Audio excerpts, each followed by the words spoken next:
to Let's Talk Real Estate Investing.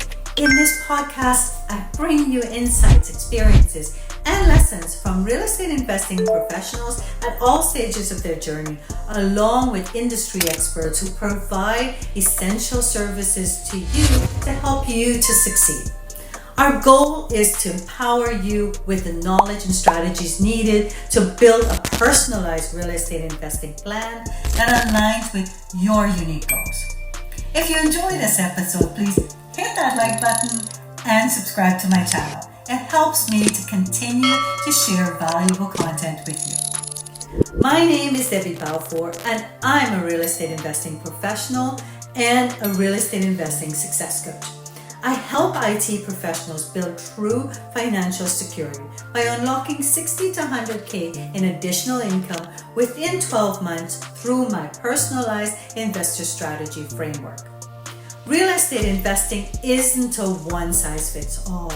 Your strategy should be unique as you are. So my special guest today is António Barbosa, but we call him Tony.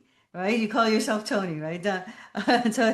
So welcome so much to being here on the Let's Talk Real Estate Investing podcast.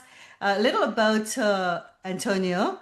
We'll go through and then we'll get him to tell us a bit more. António is a seasoned realtor with over 20 years of experience, and he's helped over 700 families make Portugal their home. So this is a little hint on our topic today. We're going to be talking about Portugal.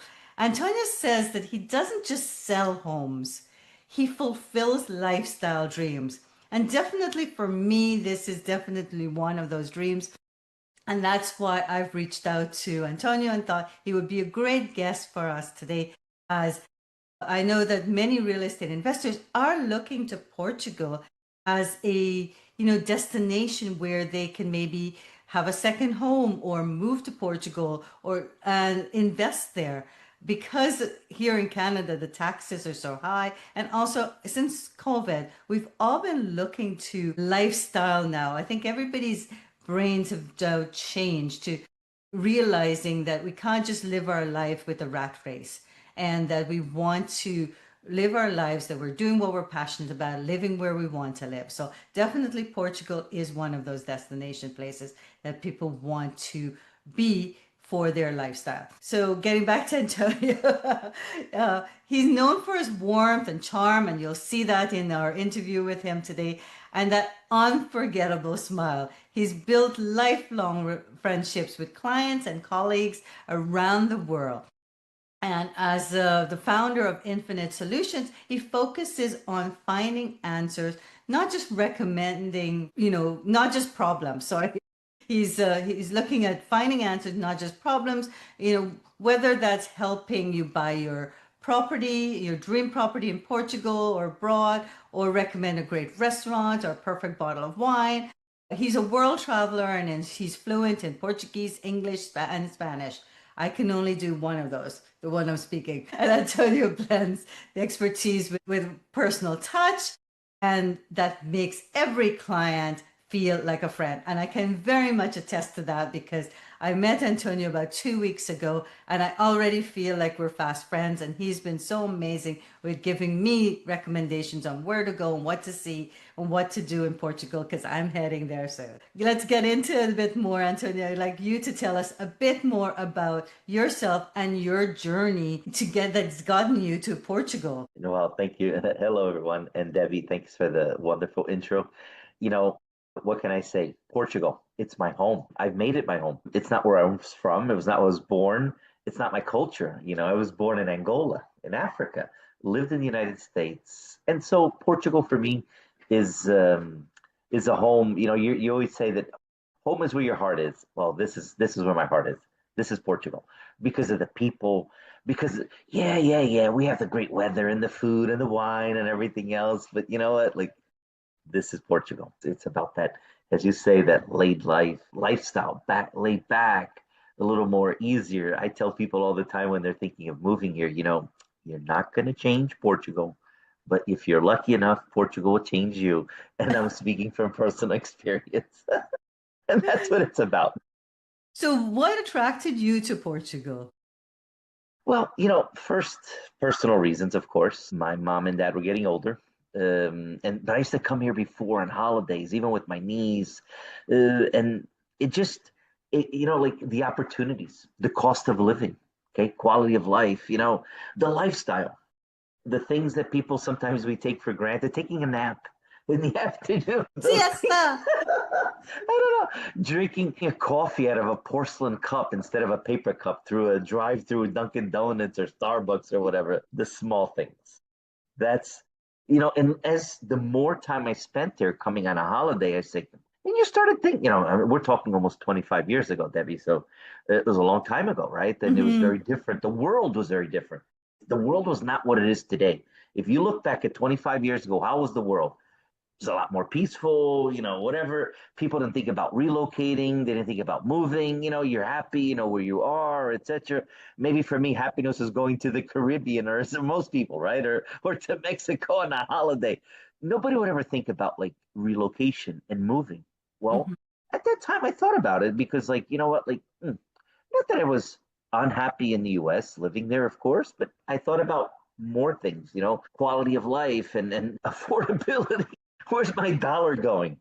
And those are the things that made me look at Portugal. Before then, I had a stint in Greece, I had a stint in France, and so. So you were But definitely looking for yeah, somewhere like yeah. You just, call like home. I don't know. It was about quality, cost of living, all these things, affordability. For me, it was Mhm. really about affordability. When it was and we look at these things now, I look at them, and the majority of reasons when people moving or thinking about, I'm like, wow, well, they're talking now, and these are things I was thinking about more than 25 years ago, and it's the truth.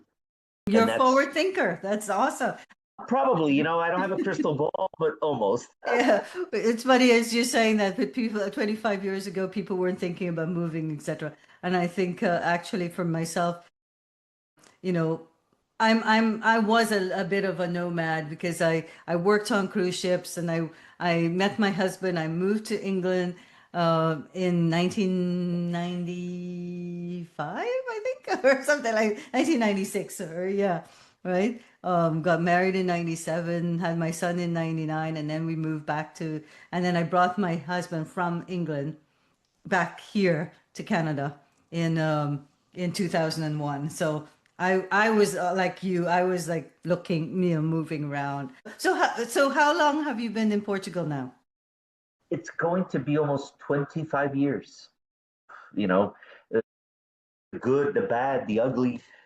Well, there's no ugly, right? I mean, Eh, so this Yeah. is, yeah, but 25 years, almost 25 years. It'll be 25 years on December 7th. Wow. Excellent. Yeah. And have you always been a realtor in Portugal? In Portugal, yeah, I don't know how to do anything else. Most people say it was, you were born for this, Tony. Yeah, probably. I don't know. A You're doing background. what you're passionate about, and I love that. I think that's great. I have experience in the real estate world, but it's from the other side of the spectrum, which is the investment side. A bit So about that. Tell us about what you've done. buying real estate in the US, I still have the same real estate. Mhm. Real estate is about holding on. For me, you buy something, don't sell, never sell. Creating generational wealth. Yeah. That's what it's about.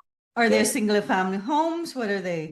Multifamily, Multifamily. Okay. class B, multifamily dwelling. And I started with one when I was 19 years old. And then when you're 21, then when you're 23, and you use the equity from one, from the other, etc. All again.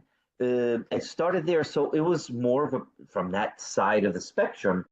It wasn't really, but I remember the realtor that always I trusted and then I said, okay, I like real estate. So when I moved here, well, not moved, because when I came here, it was a 6 month ticket, from December 7th to June 6th or June 7th, whatever it was. It was a 6 month ticket, and it was to spend Christmas and New Year's and Easter and Mother's Day and my mom's birthday, all these things to be a little bit closer to them. And because when even when I lived in US, Debbie, I grew up in New Jersey. I lived Mhm. in Texas, lived in San Francisco, Texas, well, because lived in Houston, but traveled a lot in Texas.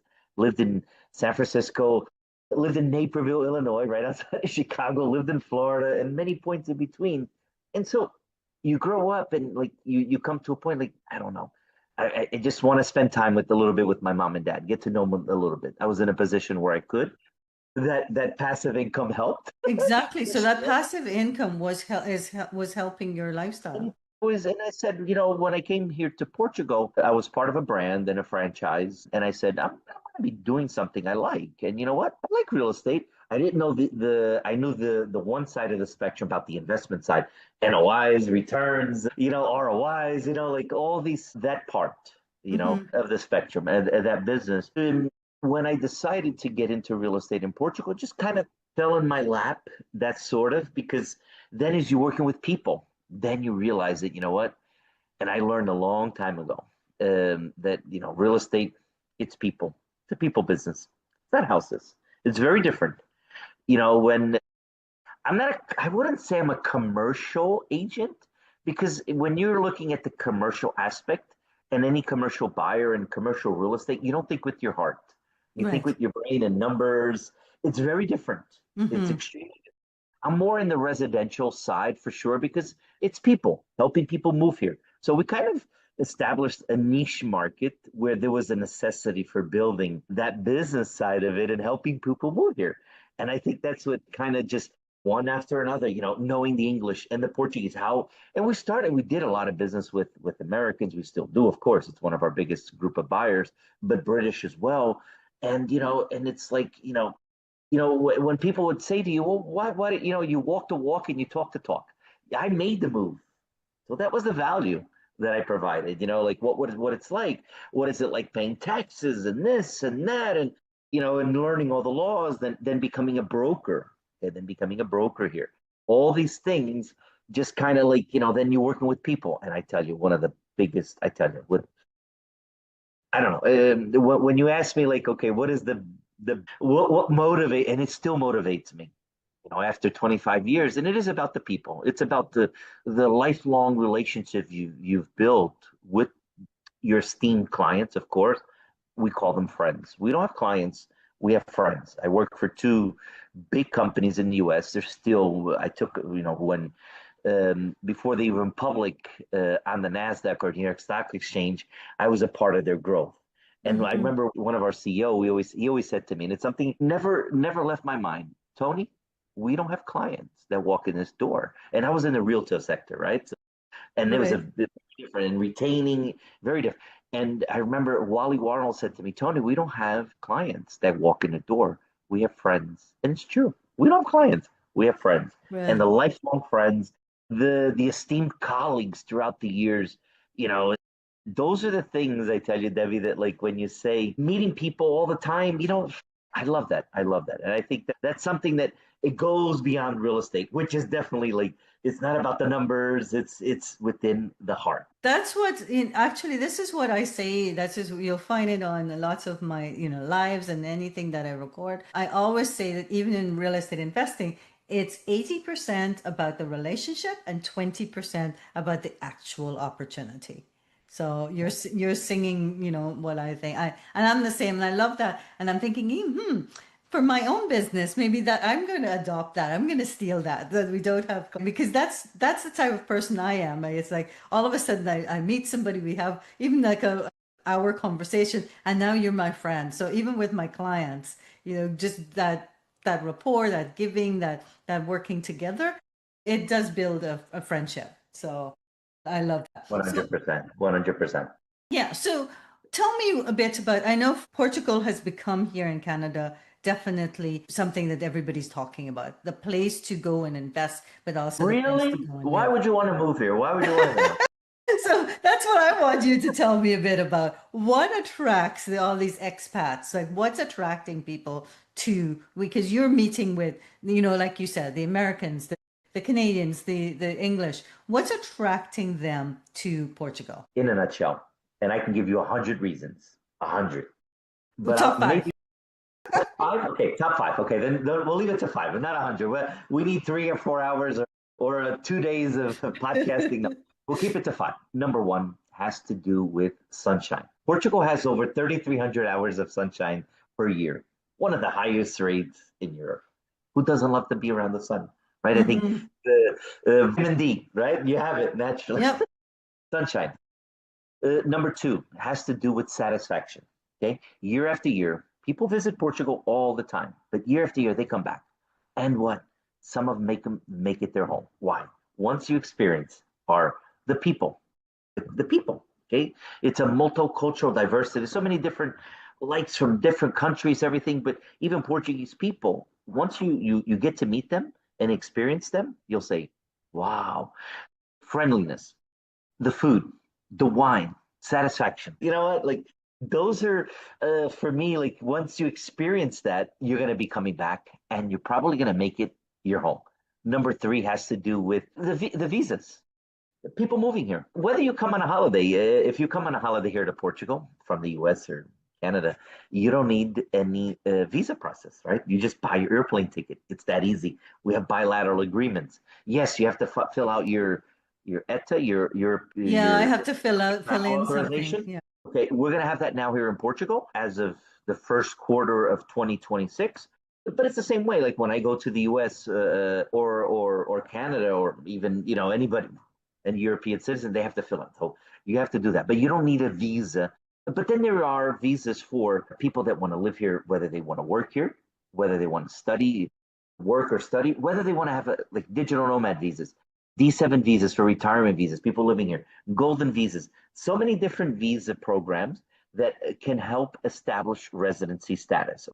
And you don't even have to buy property or invest or anything. You can even rent. And if you're a retiree, okay, and then you have Portugal doesn't want any freeloaders, so no country wants freeloaders. So if you have the proof and the means of sustaining yourself, Portugal grant you citizenship, okay, and then one or citizenship and even residency status. And once you have that, then you have rights as a Portuguese citizen to healthcare, to student, your children want to go to school. So visas and getting here to Portugal. Number four would have to do cost.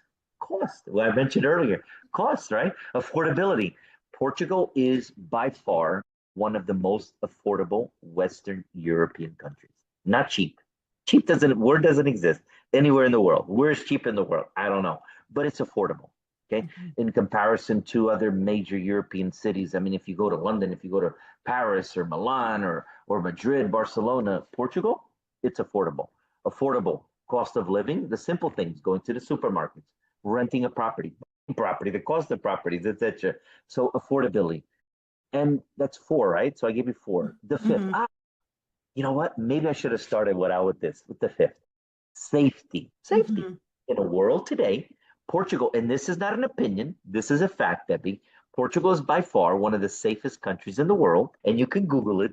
And I go on the Global Peace Index, and we'll always come up. I think we're this year, 2025, we're at number seven, Global Peace Index, as the seventh safest country in the world. So, and there's a lot of factors, and this is not, again, not an opinion, it's a fact. And so it's not a reason or many of the I gave you five. Like I said, I give you over 100, but it is a great reason why people choose to. And when I say safety, even investing, safety, political. We have a political stable climate, etc. All these things that combine that and investors. What do investors look at? Stability, safety in a country. You know what? Like growth. Projected always, we don't have that rubber band effect where it goes up and down. But no, we're always steady, going up, up, up, up, up, slowly, but slowly, but slowly, long term. And that's what it's about. So, five reasons, my dear. Perfect. So I'm interested, first of all, in the visas. So tell me a bit. I've heard about the golden visa, and recently I've heard that real estate doesn't count as part of getting that golden visa. So can you tell us a bit about the golden visa? Sure. Well, yeah, the golden visa, and I'll make it a quick story or just to give you a little backstory of the golden visa program. It was created in 2012, and it was actually created. It was a great tool to attract foreign investment for rehabilitation of old buildings. Okay, so if you go to Lisbon, if you went to Lisbon pre 2012, because that's when the program was created, 2012. If you go to Lisbon, you go to Porto, big cities, etc. and you look at it and you're like, whoa, old, nostalgic. The buildings run down, insecurity, a lot of things, right? Now, when you come to Portugal now and you go to Lisbon, you see, my Lord, I mean, everything's been renovated, etc. So Golden Visa was created to attract that foreign investment, and it is most especially for the real estate market, but for rehabilitation works. Okay, and the Mm-hmm. program, it's a tool. It's a tool. It evolved, certain evolution. And quick story now. Back for we're going to quick forward to 2024 when the program was eliminated. Actually, since 2022, in Lisbon, Porto, in Algarve, prime areas of Portugal, you could not buy real estate. Fast forward to 2024, real estate completely off the table. But the government, no more real estate, acquisitions, nothing, as of October of 2024. But you know what? The government said, we're not going to shoot ourselves in the foot. We're going to say, hey, foreign investors, we don't want your money. Oh, no, no. Go, no. Take it to, you know what? Yeah, take it to Italy or France or anywhere else in the world. No, no, no, no. So they said, okay, we're going to let you invest in Portugal, but it has to do with investing in the economic sectors of Portugal, creating jobs, etc. So investing in companies already, like venture capital funds, so you can Mm-hmm. invest. The same rules apply. 500,000 euro investment. You have to come to Portugal. How difficult is this? Coming 7 days a week to Portugal. So invest in Yeah, businesses and companies already companies companies. companies that already exist that are linked to the travel, hospitality. What does Portugal? What's our GDP? What do we don't produce enough wine or shoes or cork. We don't produce enough of everything and anything. Well, actually, we're number one in the world. Well, number one, number two, number one, I think in cork production. Okay, Mm-hmm. and that's something. Okay, but we don't have enough produce enough in the world. So we attract is for hospitality and tourism. We're very good at that. Okay? Mm-hmm. Businesses investing in those companies that are already linked into. Imagine investing in the Hard Rock Hotel, for example, okay, in the Algarve that they're building. As a venture capital, you're investing in companies that are building that hotel there, investing in the wine sector, farming, culture, solar farm, classic cars. You can invest in various companies approved by the government. You're going to get a modest return. And you're not going to think of returns of 10, 15, 20%. No. Anybody that's going to tell you that, run real quick, run, hide, because they're not. No, you're going to get modest returns, 4, 5%. But at the end, you're going to get that tax free. But um, you have residency status throughout the time of the Golden Visa project. At the end of the fifth year, sixth year, although Portugal is going to be now going through some changes in the immigration laws, where before now, at the end of the fifth year, you can apply for citizenship. They're looking at it 10 years, but nothing is defined yet. So these things, but let's just say at the end of the fifth, sixth year, when the Golden Visa investment is minimum there, you're going to get back that 500,000 euros. So in addition to, because you're investing in that company, and then what the company is going to do, it's mandatory. You have to sell your shares of that company. Then you can reinvest them in anything else, and you can reinvest in that company. But at the end of the Golden Visa program, you are mandatory. It's you have to sell back those shares. So you have an investment, initial investment of 500,000 euros, just like buying a property for 500,000. You're going to have 500,000 euro investment. You will have a modest return of 4 or 5%. You will have to spend 7 days a week on average a year for the 5, 6 years. Again, coming to Portugal once a year for 7 days. It's difficult. It's difficult. And so the golden visa still exists, but investing in the economic sectors of Portugal, which is a smart idea. You're growing the country, you're growing Right. companies, right? You're investing in jobs. You can open golden visa. Hey, you know what? I want to open up a business and create 5 jobs and investing 1 million euros. There's other programs out there, like the US has the EB5 visa. I'm sure Canada does too, but investing in companies and creating jobs, that is the focus of the golden visa. And that's what it's about. It's about investing in Portugal and the economic sector. That's what it's about. Makes sense. Makes sense. Tell me a Yeah, bit. and that's Debbie. That's not, and that's probably where you're going to be going into the next questions or so. That's or maybe not. But that's just one of the visas. That's like an investment visa. Yeah. You have other visas where people, hey, you know what, Tony? I want to move to Portugal, but I don't want to spend 500,000 euros. Hey, you know what? And I would say to anybody coming here, rent for a year before you even buy. Right. Because get to know the country. Okay, Hmm. yes, we can have a call. Okay, figuring out like, okay, maybe I like this kind of weather, etc. I want to be near a go. Doing it's the where real estate, where, why, when, and how much. Where, why, when, how much. So figuring out the where and the why. That is the basic things of real estate. And when people are moving here, it's more importantly the where and the why. The when they pretty much have an idea. The how much they have a budget. Everybody has. Hey, you know what? Like I like to keep within this. The where and the why is very important to figure out. Once you figure it out, I say to people, hey, you know what? If you haven't visited here half dozen of times or a dozen times, and you know exactly where you want to live, or because your friends live there, or you have family, etc., rent for a Hmm. year. Okay, it establishes for like the D7 visa, which is like the passive income visa. Okay, and that's for retirees. Debbie, you look too young a little bit. You look a little young to be retired yet for Social Security. I'm 56, so I'm getting there. Well, maybe then buying a property now and holding on to it, renting it out when you're ready to move here and you have the retirement and you have the Social Security. It could be Social Security. Social Security is the best way, or like when you have like a government pension, for example. When Mhm. you wake up in the morning, that money's already deposited in that bank account. You've already earned your day, right? That's what I would say. When you wake up in the morning, your pension's already in the bank account. You've already earned that day. And so you just have to prove to the Portuguese government that you have I think now it's based upon the minimum wage, which is like 870 euros a month that you can prove that I have that minimum income, which is nothing, Mhm. right? But that's a minimum. But I would say like, hey, you know what? Like for you to actually live here in Portugal, even renting a property, etc., living on like 2,000, 2,500 euros a month with a couple, okay, renting a Mhm. property. If you own your property, you don't even need that much. Okay. And so that's a D7 visa. It's the passive income visa. It also includes, like, for example, you have real estate holdings, investment properties, IRAs, passive income. It's the passive income visa. So Mhm. you're going to be coming to Portugal and you're not going to be a freeloader.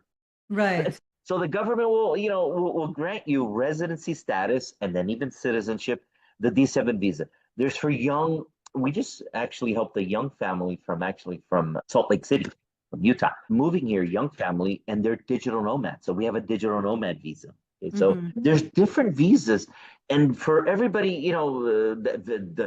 when you talk about the digital nomad visa, it's a visa that you're working for a foreign company, but I want to live here in the world and I can work anywhere in the world, right? And Right. that's what it's about. So there are different, as I said, one of the main reasons because there's different visa options for many different people, and making it that much easier for people to establish residency.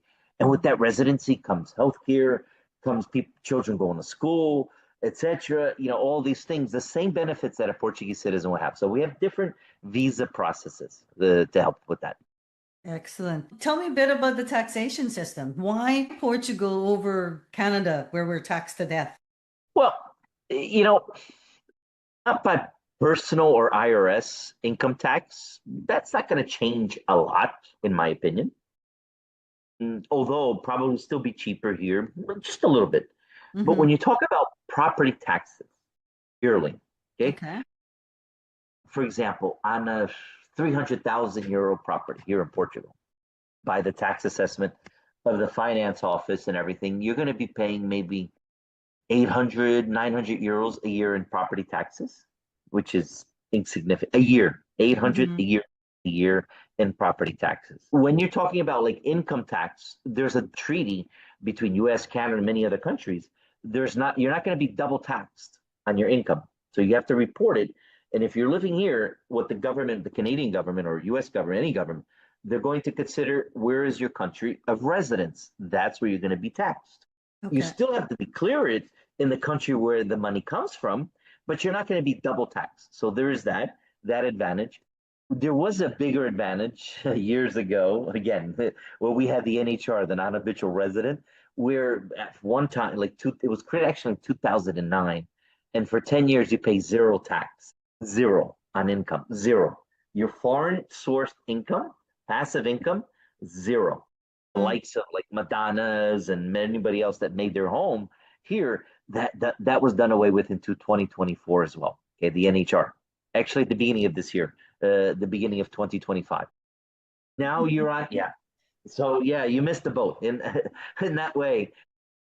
But now what you do, there is, for example, our tax bracket, our tax scheme is a progressive tax bracket depending on your income. On a general, now you're looking at like anywhere between 28%, 30% of tax bracket. Unless you're making over, you have retirement income or income of over 80,000 euros, then you have to pay the max, which is 40% of the tax bracket. But on a normal tax bracket, up until most people are in the 28 to 30%. There's lower, of course, lower income and stuff. So it's progressive on the amount of income that you produce. For businesses, so if I open a business and like my corporation is actually in Portugal, what are those taxes like?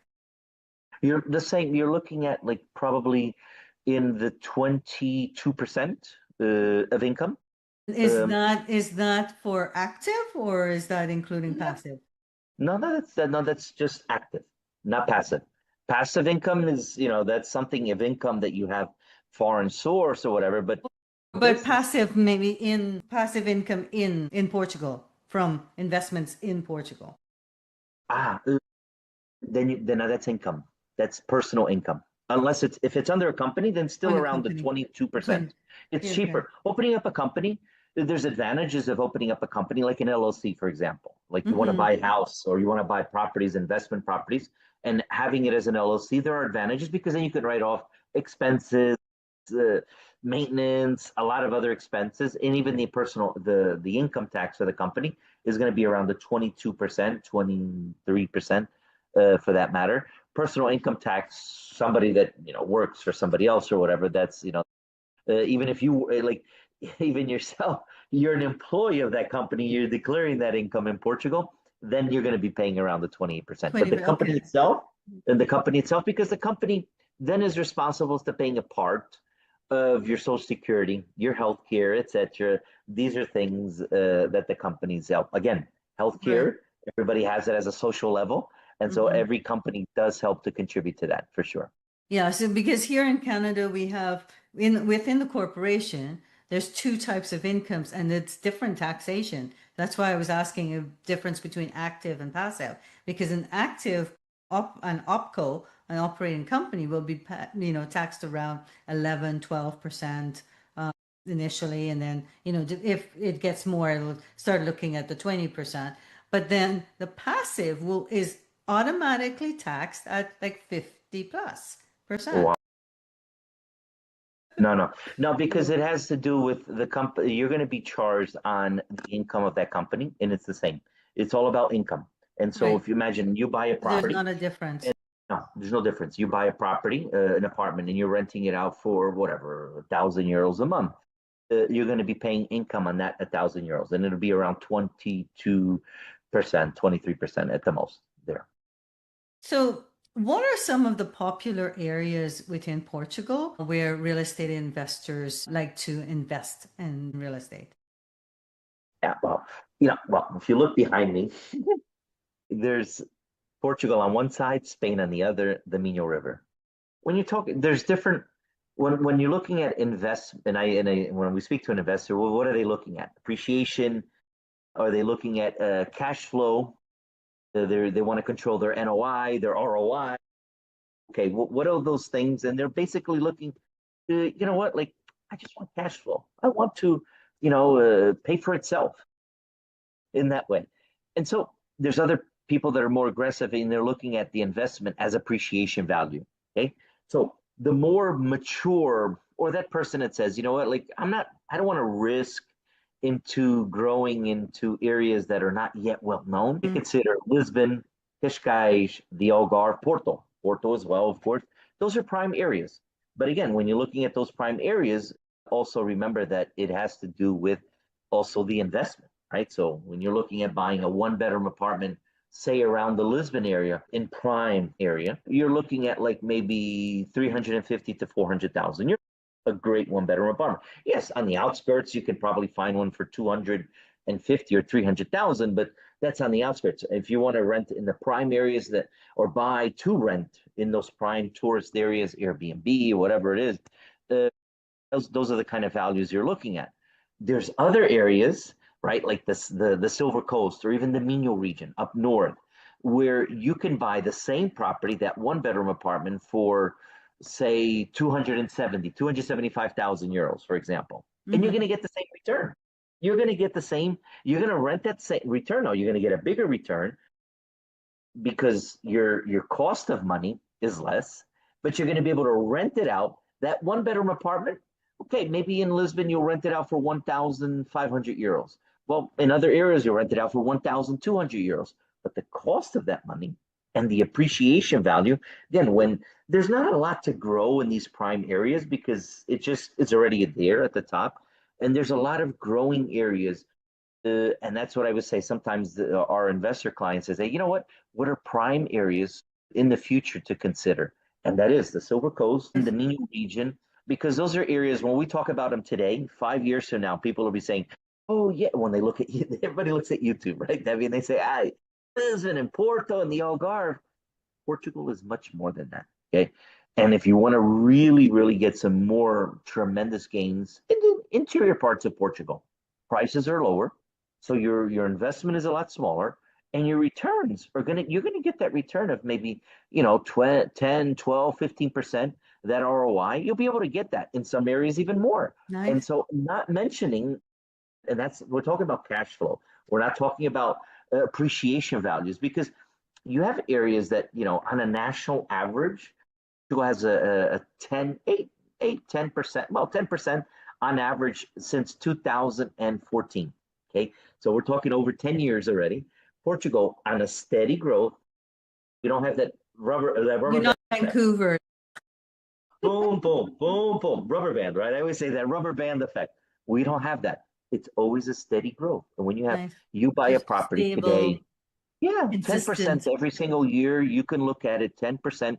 You buy a property, some, 8 to 10% at a minimum, and that's a national statistic. So if you buy a property, 300,000 euros, you can rest assured that in a year's time, it's You going to get a value 10%. 10%, another Wow. 300 euros. 10% growth is huge. That's awesome. Appreciation. It's Yeah. just appreciation. Now we're Yeah. not talking about then the There return, are talking about ways to, appreciation. yeah, to get equity.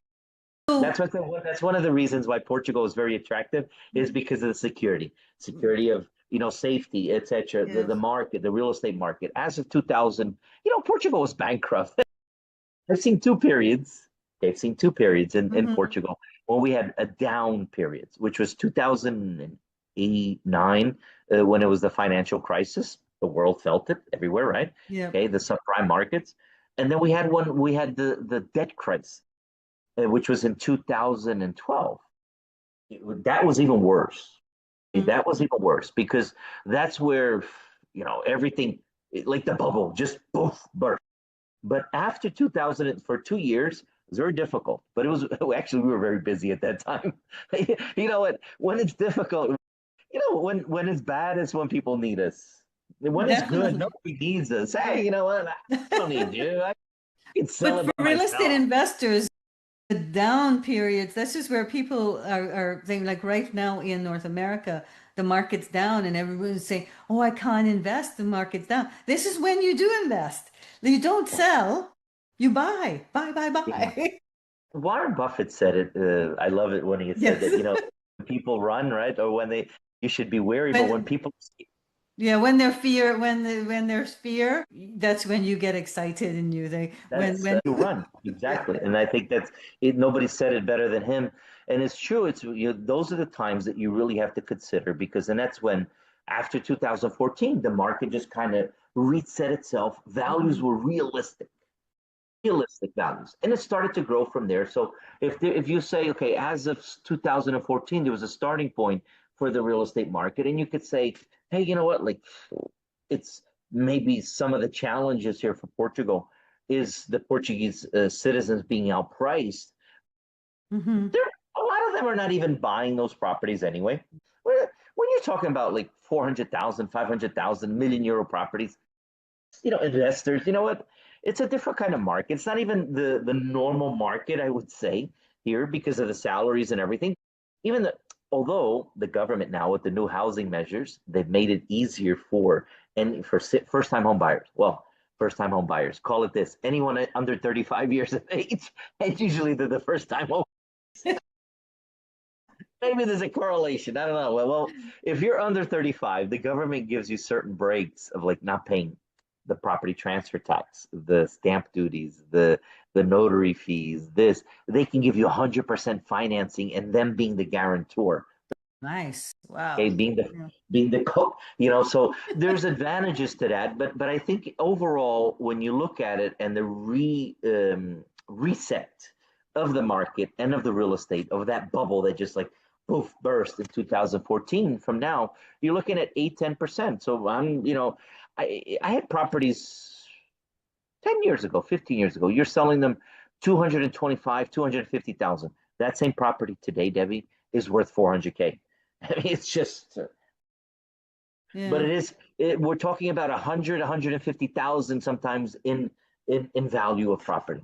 Okay, it Mm-hmm. really is. I remember when buying a one-bedroom apartment, everybody thought it was expensive for 150,000. That same Now one-bedroom you're going, apartment that was so cheap. is 200.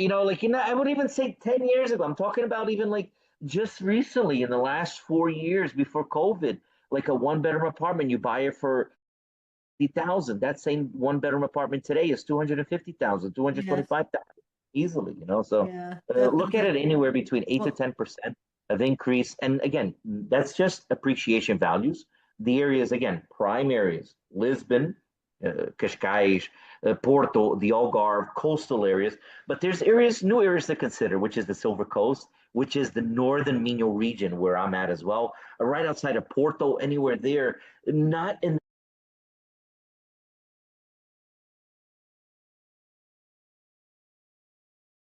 definitely as investors, that's where we want to be looking at where is the market going. That's where you can get in early and see that growth. What's vacancy rates like? So it's great that we can buy there, that you'll get good rents there. But then how much time am I spending? Is there a demand for rentals there?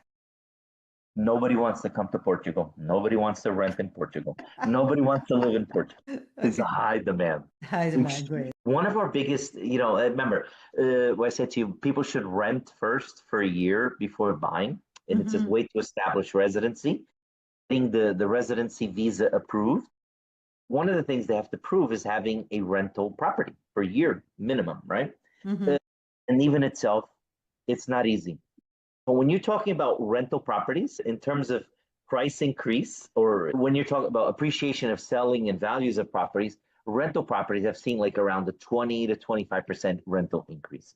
And there's extremely high demand. There's not enough rental properties for everybody, not even for the Portuguese market, even for the foreigners, there's a high demand. And so the prices keep going up and up and up and up and up in the rental markets. It's extreme. Excellent. I mean, we've seen it from in the last before COVID, like there was a number that came out and it was public, in terms of statistics, and you're looking at like over 28% of rental values increase in the And last there's 5 years. And that's because of supply and demand, right. and most people, whether it's the digital nomad visas, whether it's Airbnb, you want to rent it out, whether it's short term or long term, however, there's a high demand. Remember, nobody wants to come to Portugal, right? So nobody wants to visit. And You for know, those that the don't mar- understand sarcasm, Tony's being sarcastic. So, okay, we're talking rentals, and you're saying like there's short term, there's long term, there's, for digital nomads. So, the type of rentals, would there be more of a demand for like an empty home, or is the like having a furnished rental, are those more in demand than having it like you have to get your own furniture? No, yeah, definitely furnished. Okay. People, most of the we deal with, they're furnished. For example, like here, let me give you an idea. Like we were going to be putting a four bedroom house, well, 3 bedrooms in the main house, and then there's an annex with another bedroom. Totally 4 bedrooms and 4 baths, swimming pool, has around half an acre of land, 1,800, almost 2,000 square meters, right? Which is half an acre of Mm-hmm. land. Even with the maintenance of the house and furnished. And furnishing, you know what? IKEA, go to IKEA. You can furnish your home. People, the thing is, when people are moving here, they're leaving everything behind, right? Yes. So they're not bringing big things or anything else. They're bringing suitcases with their clothes, everything else, and they're going to start a new life. So everything else, they leave it off or they sell off, whatever. And so, yeah, definitely furnished. That's the best way to go, I think, because and whether you charge an extra 200 euros a month, go to IKEA, you could buy the furniture, you get it back, you get that investment back. And Mm-hmm. but to give you an idea, that 4 bedroom, 4 bath house with swimming pool, with the maintenance of the garden and pool, with the maintenance of the house every 2 weeks or something, you're paying 1,800 euros a month. Okay, that's what you're paying. Yeah, if in certain areas, because that same home would be around 4,000, 5,000 euros. If you're looking down by the Algarve, finding a 4 bedroom or a Mm-hmm. 4 bedroom and a 4 bathroom house with a pool. So you're looking at those kind of values. But furnished is the best way to go, only because Mm-hmm. you go to IKEA, even if you buy a brand new apartment, okay, you buy a brand new apartment under construction, which is, believe it or not, buying off plan is the best way to go to. That's definitely a secret in buying, because then the financing term, well, you can get financing, but also the down payment terms, everything, all these things that go, you don't need a whole lot of your cash at the beginning to put it down. Mm-hmm. Once the building, and okay, maybe you're thinking of, okay, I'm buying it to flip it. I don't want to hold on to it, whatever. Or maybe what? I want to get that cash flow. I want to rent it out. You know what? Furnish it. Spend, maybe 3 or 4 thousand euros on furnishing an apartment. You go to IKEA, it doesn't exist here in Portugal, so it's very affordable. But Excellent. definitely, So furnished rental. Tell me a bit about short-term rentals. What's the regulations like? A lot of countries, a lot of cities are really cracking down on short-term rentals. So what's that like in Portugal? What are the well, regulations like? okay, when you talk about short-term rentals, there's platforms like Airbnb and Vibro. Those are Mm-hmm. platforms. That has nothing to do with the government. What you Yes. have here, and if you want to do that's for like overnight stays. Instead of people staying at a hotel, they have a place to stay, right? Mm-hmm. That's the whole premise of that Airbnb system and or platforms is people, instead of staying in a hotel, they stay at a place, and that is a license that it's issued by the local authorities. It's called the AL license, Alojamento Local, local accommodation. And that's where you can do overnight stays. Yes, there's probably more revenue, the cash flow, win it, but you're going to get more wear and tear. If you're buying that place, it's strictly for an investment because you're going to get a lot of wear and tear. Can you imagine? Mm-hmm. You have people staying there overnights. And in terms of occupancy rates, depending where it is, you can get up to 80% a year, 90%. So you can imagine the people that are coming in and out of that, Mm-hmm. wear and tear, renovation. You're going to have to probably buy a new bed every 6 months. I don't know. You know what I mean? Like, or something. When that is a local accommodation license that is necessary to do that. Uh, Where the law is very clear on that, and that you need that license.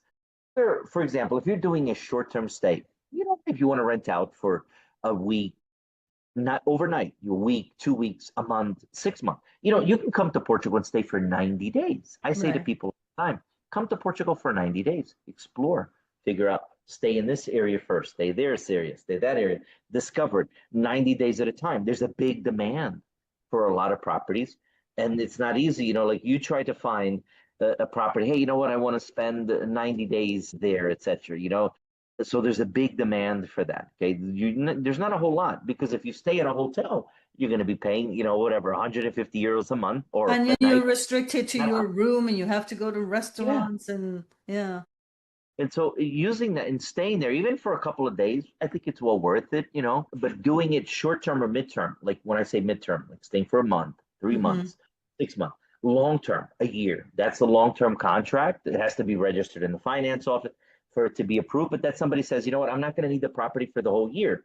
If you're going to need the property, you're going to come maybe 2 or 3 times a year, then rent it out short term or midterm. Like Right. somebody staying for a week at a time or 2 weeks at a time. Airbnb, I don't know. I just think that like depending on where you are, when you're doing the local accommodation, it has to be the high touristic areas, like in downtown Lisbon, downtown Mhm. Porto, etc. And that's something that most people, believe it or not, Debbie, most people when they buy a property and they want to live here permanently, they don't want to live in those places because it's too busy. Yes, definitely. They might buy it as an investment property, but Mhm. they say, I could never live in that busy area with tourists all the time and that and that and that. You know, it's what, believe me. So most people say, you know what, like, okay, we can invest there, buy in those high prime areas of high tourism, but you know what? We can't live there. We can't Yes. live there. So we can go there on a holiday, but we can't live there all year round. No, because you know they want to live maybe a little bit off the beaten path, maybe a little more green or more little land and stuff, Mhm. less touristy. You know when you don't have to hear the horn honking all the time. You want to rather listen to the birds chirping when you wake up in the morning, right? Those are different things.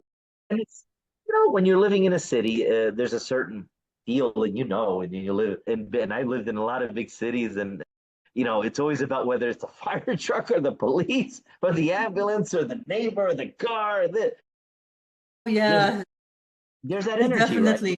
The Energy. garbage trucks and the And most people, when they retire, that we help them with, they want to live in a quieter area by the countryside. They don't need to, if it depends, even themselves in the high busy areas, and maybe they want to live in a city, but not in the high traffic areas of the tourists. definitely. They want to blend in with the local Yeah. people and do the what the locals do. There's so much we could talk about, Tony. We Whew. can go on, like we said, we can go on You for think? like 4 hours, but we'll wrap this up for everyone. So, what are some resources where people can find out more about, living and investing in Portugal? If you want to know data, without a doubt, there's the Institute of National Statistics that we have.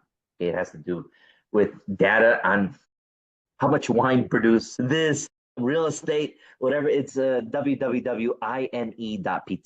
Okay, ine.pt. You know what? Facebook groups are a big resource for people asking questions. The local life, etc. Those work well.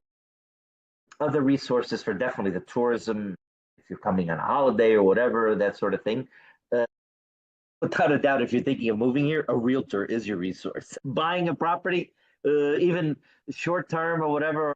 And I always say, us as real estate professionals, Debbie, we're kind of like tour guides, and doing itineraries for people and whatever. I mean, that's again, we do this for our friends. We don't do it again. We're very selective on who we work with as well, but the truth of the matter is that having a realtor on your side and doing it, that is a great resource. When somebody is thinking of moving here as well, a great resource and actually value add, definitely when you're thinking of moving and all the legal stuff and the visas, having a lawyer, having a currency exchange expert, okay, because dollars, up and down, the exchange rates, etc. All these things, having these professionals on your side definitely is. I always say to people all the time, I'm your Google search. So reach out to Yes. me.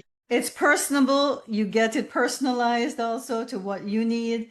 And then, yeah, and the experience that comes with it because you've been there, done it. So we will include your information, Tony, in the show notes. So thank you so much for all this great information. If anyone wants to find out more about Portugal, investing in Portugal, please do reach out to Tony and you'll have that information for him. I am going to be going to Portugal and I'm going to I've been picking Tony's brain and now I'll be doing a lot more in the future of trying he will be some of my tour guide. As he mentioned, he's been already giving me a An list of itinerary places planner. I need to check out. So and we'll be going to see some places too in Portugal. So ideas for investing. So thank you so much, Tony. It's a pleasure having you. As I mentioned earlier, like you're definitely your enthusiasm, the like you're just such a warm person and you do have a wonderful smile.